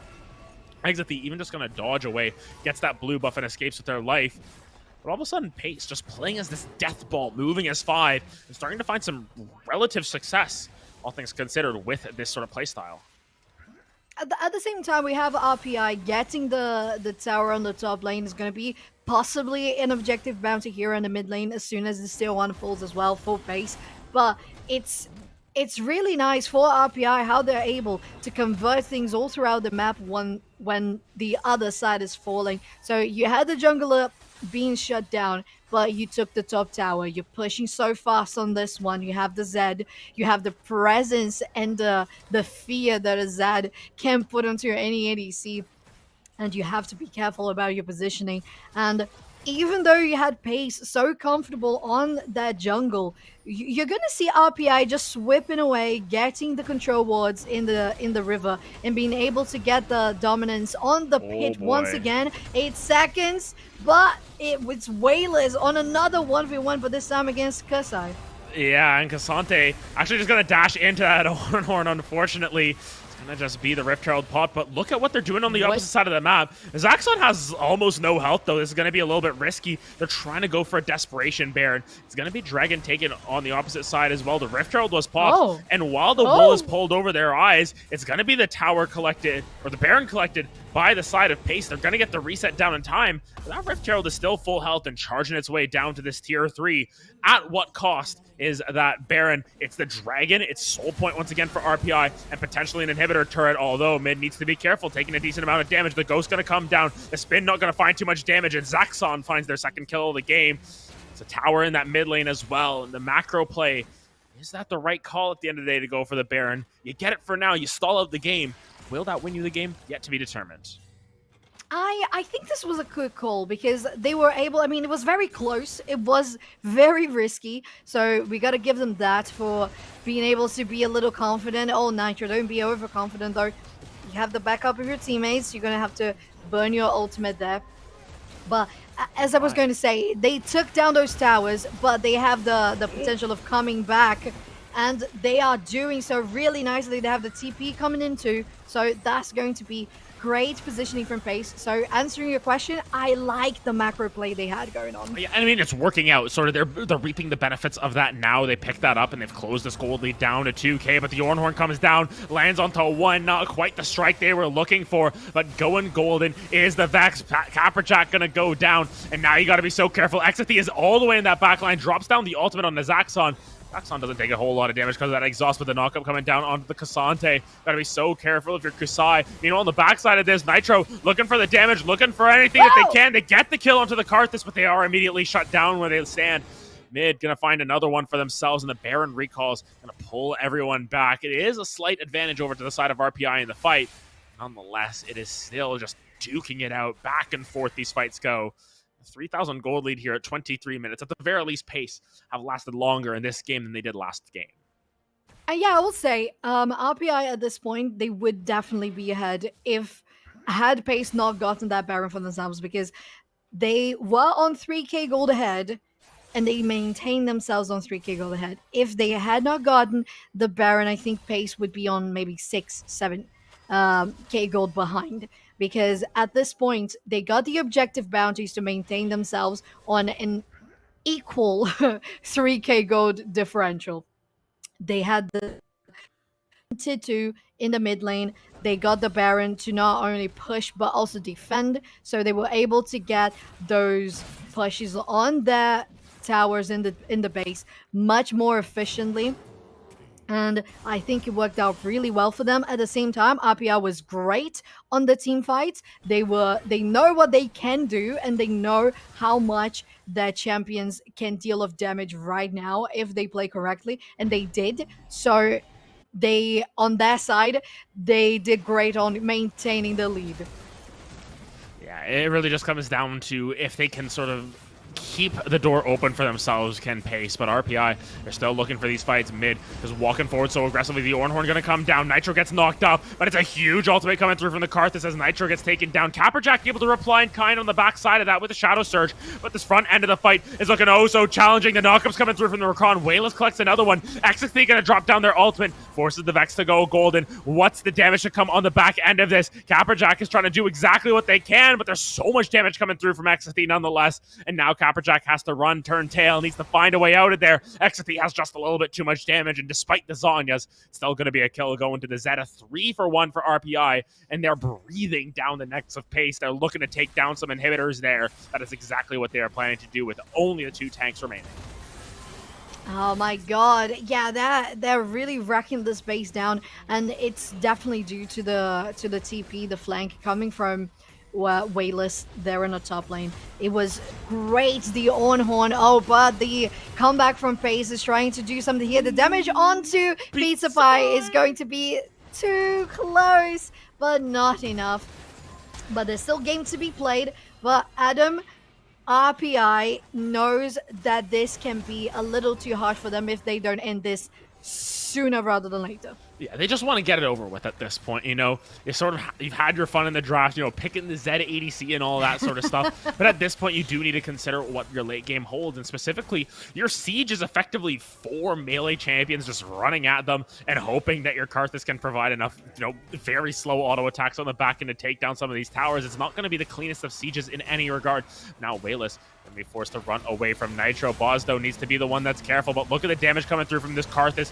It is so strong at this point in the game. Vex coming over the top, exhausted. Boz going to be able to stay alive. Do they have the Requiem available? No, they don't. They're going to flash forward away from Zaxxon into the middle of the team. Will end up getting taken down, but Exothete is here once again. Here comes the Requiem from above. The damage comes down. The orbital laser finds a bunch. It's going to be a double kill now for Exothete, and now forced on the run is Kasai. All of that movement speed that the Cassante has is not enough. A triple kill for Exothete. 11, 2, and 6 on the Z80 carry, and they are looking to end this series. They are looking to end this game, and they're looking to do it exactly now. Still 3 seconds away from this Maokai spawning, but even then, is that even resistance for the side of RPI as they start to siege down these turrets? They collect 1, they collect 2. Rue is going to do whatever they can to stall this one out. They might be looking to pad the stats just a little more. It's another kill for Exothete, and they will clear out this series surely enough eventually. Capperjack trying to put as much resistance as possible, but the auto attack should be coming down, and this will be a 2-0 for RPI.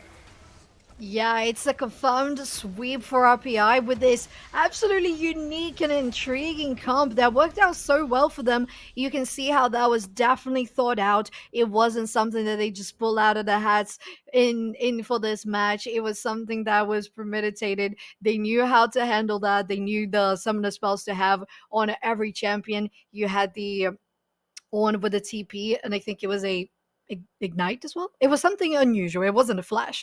So it was definitely coming from a comp that knew what they were going to do. They knew the potentials of the flanking, of the roaming, and they made that happen so well. And surprisingly enough, the roaming wasn't coming from the Zed, it was coming from the On.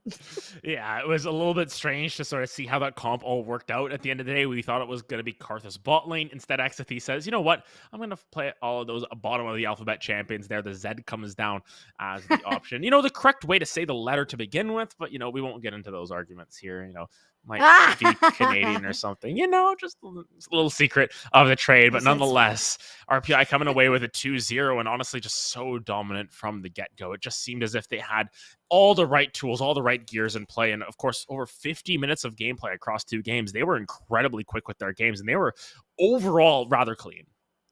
Yeah, definitely they were. And this is quarterfinals, so this is a spot for RPI in the semifinals of ECAC, and that's going to be definitely amazing for them, considering that they had, as you said, such clean wins. Talking about pace, though, they had such a much better game this time around, but unfortunately, it was too little too late, and they didn't have enough space or time to grow on their champions. RPI was so precise on going in for the end of the match. They knew exactly what they could do. So you don't let your Zed unscale. You don't let it like sink onto the floor. You just take the apex of your Z of your Cutlass, deal all the damage, and just carry the victory away. Exactly. But of course, after that, we are going to head to a short break where we look for an interview with one of the victors here from RPI. Nonetheless, we are going to take a short break. We'll be back with that as soon as possible.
Welcome back, everyone, to ECAC Esports. Here we're Adam and Oshan just breaking down this game once again. We've actually got a guest with us here. It's the coach from RPI, right? It's going to be Saitama Pai here. And Saitama, congratulations on a very dominant series victory against Pace there. Yeah, and sort of the first question here to open things up, looking at that game one, you sort of were able to put together a really cohesive draft for yourself, really focused around that bot lane, Zeri Zillion. Walk us through how your idea of the draft is and what your sort of read on the meta is for this patch. What do you think is strong, and why do you think your team did so well in game one?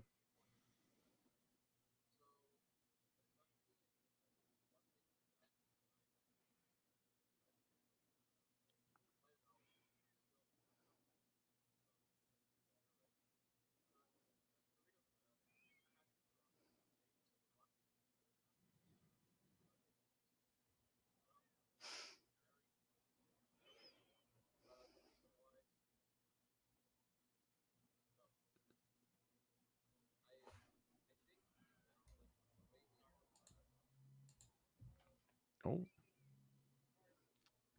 I think we might be having audio issues at the back. We'll try and get that interview for you in a little bit, but nonetheless, so Sean, it was definitely an interesting series from these two teams. We got to see a lot of picks, and we'll get the thoughts of Saitama in a little bit in terms of their in terms of Zeri and all that sort of stuff as well. Specifically, I think that's the main one, but nonetheless, should be curious to see what comes through down the line. Just sort of waiting to see what they're gonna get. Yes, yeah. We're just getting things up and running once again, and it's just technical issues.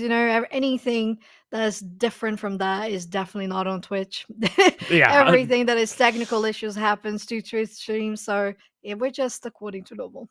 Yeah, just the law. At some point, there's going to be something that goes wrong, and I mean, I believe there was one computer crash that we got already. So that always happens as well in these series. You play League of Legends, you expect all 10 computers to work, and will it work every single time? Odds are there's going to be a couple of hiccups on the way, but nonetheless, believe we should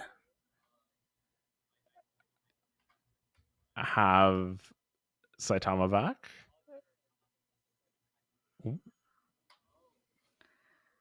We might have. So we apologize for all the voices in our heads happening right now. It's getting a little chaotic, but yeah, it's really hard to keep talking when there's a whole conversation on the opposite side. Oh goodness. Yes, we're just getting things ready. We apologize for this. Yeah, I mean, just to pull back the curtain a little bit. Of course, we're sitting in a Discord call, right? And then there's all the voices going in our heads, and they're not coming through on stream, or at least we don't think they're coming through on stream. They might be coming through on stream. As much as yes. As far as we know, we are getting some things here and some things not here. Okay, so can we verify production? How are we doing in regards to Saitama on the stream? Let us know any updates on that regard. Here? Oh. Okay, you know what? We'll go with it at this point. If they hear you, they hear you. If not, we're gonna look even sillier in that regard. But of course, once again, Saitama, thanks for joining us. Congratulations on the victory. How do you feel after that win? Honestly, we'll start off with that question. We'll take it easy, How do you feel after that win against Pace?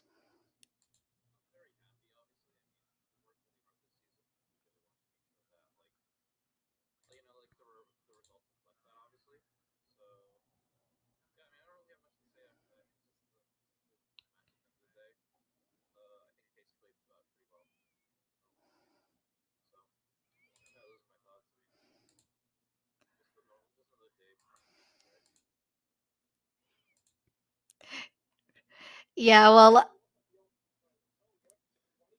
Oh.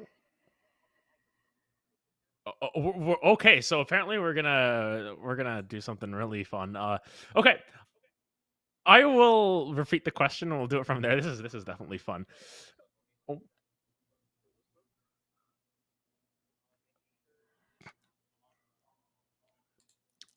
Well, I I think that the best thing for us to do right now is just to throw for a little break while we fix Yeah. things.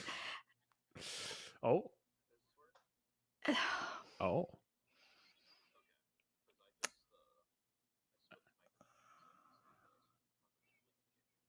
All right. We might Are have we good? Saitama here. I think so. I think so. Hello, say hi to us. Hello. Hello.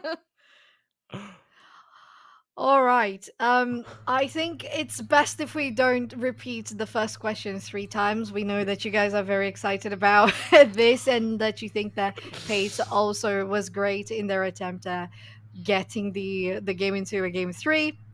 But you guys, I'm going to start off by talking about the question that Adam was introducing. So about the Zeri, how did you guys feel in regards to this patch and actually putting the Zeri to the test? So, what we think about Zeri, I mean, in the past, obviously, because it was a Zeri meta, we practiced and played a lot of Zeri in the past. And I mean, obviously, the changes, some of it, like how she works, changes and everything, the like how you want to build with all the items and how champions like change, right? But at the end of the day, like how she wants to play team fights, how she wants to like kite, what support she wants to be paired with, what other champions want to be in the comp, that hasn't fundamentally changed too much. At the end of the day, she's this hyper mobile scaling ADC. Um, so I mean, we were very comfortable like picking her, just like in the past. And the reason like we picked her later on after we like picked the Zillion because we wanted to grab the Zillion in early, just in case for some reason they might ban it. I mean, Hank has a really large shampoo or support, so maybe they wouldn't ban it, but just in case we want to grab it, it has great synergy with Hecarim and Darius after all. But yeah, I mean, ultimately, like Zeri, like once we saw like their champions, well, the moment you see Nami, it's almost certainly going to be Lucian. So, we thought Zeri was a great pick here, so that's why we locked it in. And sort of to follow up on that game of Zeri, you know, we saw sort of, I guess, standard meta at that. Game 2, you come out with a comp that I don't think any of us were expecting, especially with where the champions ended up slotting out. Walk us through what that Game 2 draft really meant, what the comms are like in the back, and sort of what the goal from that comp was, because it worked out, but just how did it work out, in your opinion? Well, I mean, how much did I say without giving away secrets? Is the question here. So I would say this much. One of my biggest things that I want to bring to the table as a coach, right, is so personally, skill wise, individually, like laning wise and stuff. My personal skill as a player is inferior to my players. Otherwise, I'd be playing, right? But I think like one thing that I do bring to the team, and one thing that I try to emphasize, is knowledge of draft and how like comps want to work and have flexibility in draft, right? Because these guys can all execute. I'm just there to make sure they get a comp suited for them, right? And so one of the things that I tried to leverage is actually our team's relatively large shampoo. Especially Exalti has a very large shampoo. Exalti and our bot lane has an exceptionally large shampoo. Same with our jungler, top and mid, but especially bot lane. And like flexibility, like we've tested out shit like we tested out stuff like Zed and Karthus in the past. That's obviously something that like some people have called for in the past. And it's we've tested Zed in multiple different roles, and it's just something we thought could work this game. And ultimately, I mean, it seems like it worked, especially given the current fact that Zed's actually pretty strong, given the fact that most Ravenous Hydra users are very strong right now. So we thought it would work, and we've tried it a bit in the past, so we went for it. Yeah, that's really nice. And I appreciate you there trying to give us as much as you could, as well as keeping things secret. Of course, you don't want to spoil anything about your strategies. So thank you so much. We really appreciate you being here as long as this interview lasted and as good as we try to make it for you. It's a pleasure to have you here. Congratulations once again on your victory. But tell me, Saitama, do you have any shout outs you want to give to people, any thank yous before we go? Just want to give a shout out to my team and for working really hard, and also give a shout out to the other members in part of like the coaching staff for helping me, especially Calvin, who's basically like my right hand man in all this. He helps me set up like the scrims, he helps me set up the matches, communicates with all the organizers. They're all really important for me, and the team wouldn't function nearly as well as if it wasn't for everyone's help. There's a reason why we work as a team, you know. So yeah, I just want to give a thanks to that, and thank you guys for having me. No worries. Thank you for joining us. Despite all the technical difficulties, that was Saitama Pai, the coach from RPI there. And of course, that about wraps us up for tonight. So we got to see some really interesting games come through. We got to see absolutely everything that you could possibly ask for in a series. You got the pentakill, you got the early game, started turn around. You got to see a little bit of a comeback of Baron Steel. But nonetheless, any final thoughts from you and from the broadcast tonight? I think I just want to reinforce exactly what you just said. We got a little bit of everything, the pentakill and the base, the early games, the stomps, the close games that was the last game that suddenly turned into relentless victory from RPI, the Zed bot lane, the Karthus jungle that we hadn't seen in so long, the roaming on. So I think we literally got everything we could have ever asked for. So it's just a thank you and a probably see you soon for those semi-finals, since we have completed the quarterfinals over ECAC tonight. And it's been a pleasure, them first time working together. Of course, my pleasure as always to be co-casting alongside you, Soph, and a huge shout out as well to our production at the, of course, keeping us sane, making sure we got all the angles and working us through those technical difficulties that both of us probably wouldn't have been able to figure out on our own regardless. But thank you to everyone at Esports U for setting up this stream. Thank you to everyone at ECAC Esports for hosting us. Of course, that will be all for tonight. As for myself and Soph-chan, good night, everyone. Hey man, I just can't find a comfortable headset. I mean, I've tried everything. Literally everything. Sheesh, my brother. I got you. The HyperX Cloud 2 Wireless. Legendary comfort goes wireless. That is comfortable. Ain't accepting, ignore, just kicking down all the doors. Guarantee you, boy, if I ask for it, it's gotta be real big. I gotta make it just for my kids and for their kids' kids. That's wealth years and years. Promise my brother soon as he out and finish this bid, we finna do it bigger than anybody ever did. The odds is real big, jobs that's real big. Satan trying a little, my God is real big. Stayed up on the grind on the cars is real big. I gotta do it big, the only way that I can live.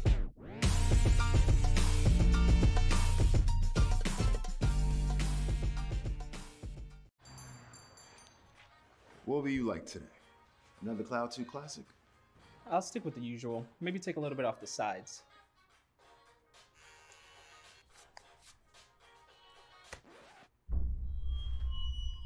Oh, that's fresh. The HyperX Cloud 2 Wireless. Legendary comfort goes wireless. Hey, watch your head. What sound experience would you like today? I'll have the fantasy pack. Good choice. And could you make it a Cloud 2 wireless? On his way, sir.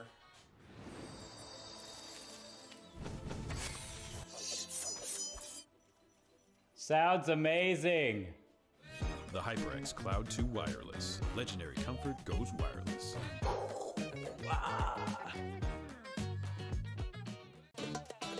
Y'all think too small, I got big dreams. You just starting, I'm way ahead at the end scenes. Started reading and dodging all of the quick schemes. Money like your Spotify, boy, I got 10 streams. And I'm still looking for more. My people, they got a soar, I'm putting that on the Lord. Ain't accepting, ignore, just kicking down all the doors. Guarantee you, boy, if I ask for it, it's gotta be real big. I gotta make it just for my kids and for their kids' kids. That's wealth years and years. Promise my brother soon as he out and finish this bid, we finna do it bigger than anybody ever did. The odds is real big, jobs that's real big. Satan trying a little, my God is real big. Stayed up on the grind on the cars is real big. I gotta do it big, the only way that I can live. And I promise I'm trying to. Before you count me out, homie, let me remind you. They was blocking the shine, now I think it's my time to. Counting them dollar signs like lights, they'll blind you. Let me rewind to. Back when I was broke and I couldn't acquire 2 cents. And now I got 2 rents. They was sleeping on me, homie, must have got too big. Call my phone, I be like, who this? Damn right, hell yeah, I'm brand new. Smell like can too. I'm fresh forever like canned food. Try and tell me what I can't do. I wanna see the world, my vision on Shamu. That mean I got goals that's real big, foes that's real big. Y'all offer too little, sorry, my soul is real big. Coming into the ring with blows that's real big. I gotta do it big, that's the only way I can live. Hey man, I just can't find a comfortable headset. I mean, I've tried everything. Literally everything. Sheesh, my brother. I got you. The The HyperX Cloud 2 Wireless. Legendary comfort goes wireless. That is comfortable. Ain't accept and ignore, just kicking down all the doors. Guarantee you, boy, if I ask for it, it's gotta be real big. I gotta make it just for my kids and for their kids, just kids. That's wealth years and years. Promise my brother soon as he out and finish this bid, we finna do it bigger than anybody ever did. The odds is real big, jobs that's real big. Satan trying a little, my God is real big. Stayed up on the grind on the cars is real big. I gotta do it big, the only way that I can live.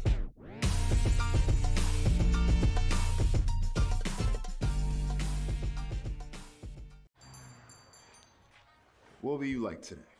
Another Cloud 2 classic? I'll stick with the usual. Maybe take a little bit off the sides.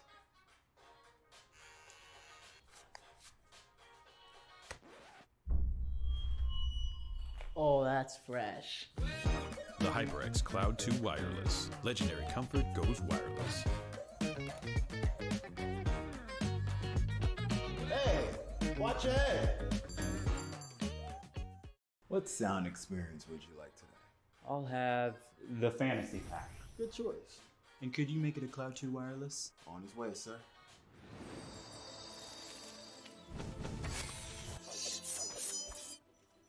Sounds amazing.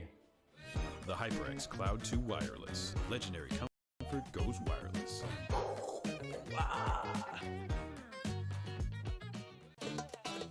Y'all think too small, I got big dreams. You just starting, I'm way ahead at the end scenes. Started reading and dodging all of the quick schemes. Money like your Spotify, boy, I got 10 streams.